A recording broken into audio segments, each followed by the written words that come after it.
Welcome to the Slop Farm. Enjoy the video. You already have a portable medkit. Take action now.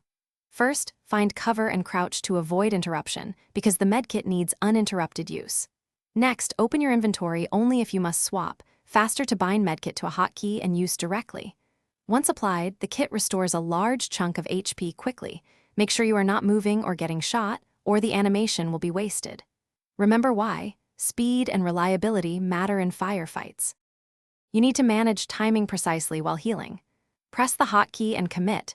Do not sprint, jump, or change stance, or the process will stop. Once done, use smoke or teammate suppression to create the safe window.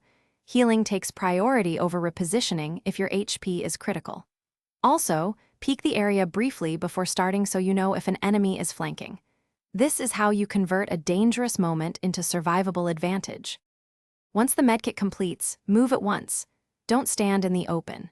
Reposition to high ground, a building, or behind a vehicle to regain tactical control.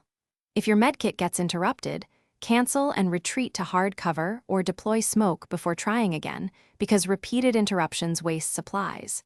If you can't safely finish a medkit, use faster items like bandages for small heals and save the portable medkit for a guaranteed window. Thanks for watching. Consider subscribing if we helped you today.